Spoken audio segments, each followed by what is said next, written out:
بسم اللہ الرحمن الرحیم۔ السلام علیکم دوستو، آپ دیکھ رہے ہیں ہمارا YouTube channel S for you. زمانہ جاہلیت میں زباب نامی ایک شخص بت پرست تھا۔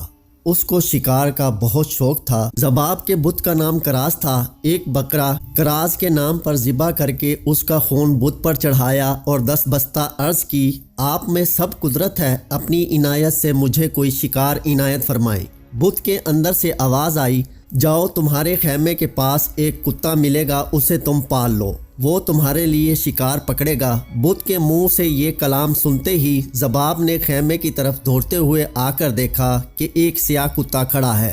زباب نے اسے پکڑا تو وہ دم ہلاتا ہوا اس کے ساتھ ہو لیا۔ زباب نے اس کتے کا نام حیاض رکھا۔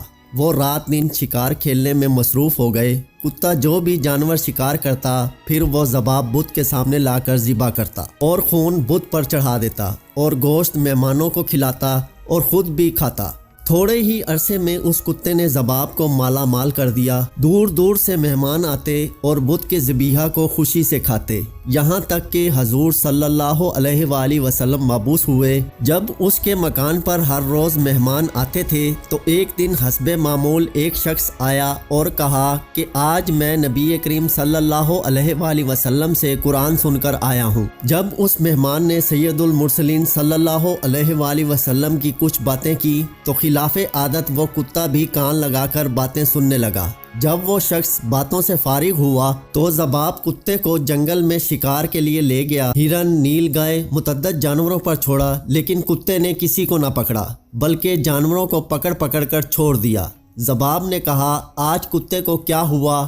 کتا تو خاموش تھا، مگر غیب سے ایک آواز آئی کہ زباب، اس کتے نے ایک بڑی بات کی خبر سن لی ہے، اگر تمہیں بھی معلوم ہو جائے تو تم بھی اسے معذور سمجھو گے۔ پس کتے کو گھر لے آیا۔ راستے میں ایک دیو کی صورت کا انسان بھی گدھے پر سوار اور دوسرا شخص بھی اسی طرح سوار سامنے سے آتے ہوئے نظر آئے۔ ان دونوں کے پیچھے ایک حبشی غلام بھی ہاتھ میں بڑے زبردست کالے کتے کی رسی پکڑے چلا آ رہا تھا۔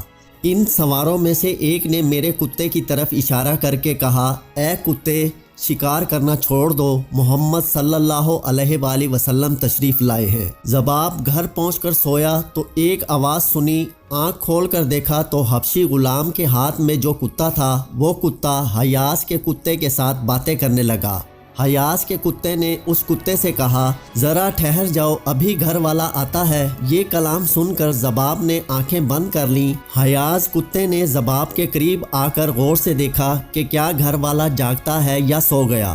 غور سے دیکھا تو جان گیا یہ سو گیا، حالانکہ وہ جاگ رہا تھا۔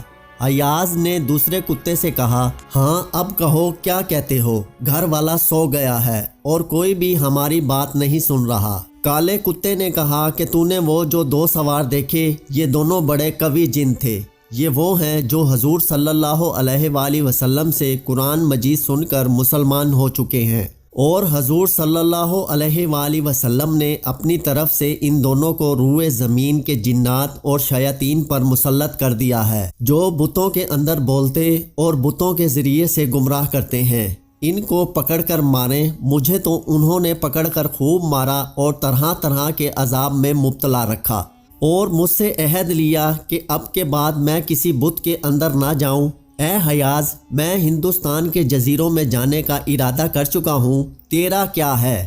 حیاض کتے نے، جو کہ وہ بھی دراصل جن تھا، کہا، جو آپ کی رضا میری بھی وہی رضا ہے۔ یہ کہہ کر دونوں بھاگ نکلے اور ایسے گم ہوئے کہ اب تک ان کا نام و نشان بھی نہیں ہے۔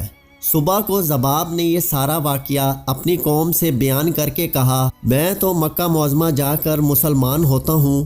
قوم سے کہہ کر اور تو کچھ نہ کیا، لیکن علیحدہ ہو کر بت کو ٹکڑے ٹکڑے کر کے پھینک دیا اور سرور کونین صلی اللہ علیہ وآلہ وسلم کی بارگاہ میں حاضر ہوا۔ جب آپ صلی اللہ علیہ وآلہ وسلم نے اس کو دیکھا تو صحابہ سے فرمایا کہ یہ وہ شخص ہے جو ایک عجیب و غریب واقعہ دیکھ کر مسلمان ہو رہا ہے۔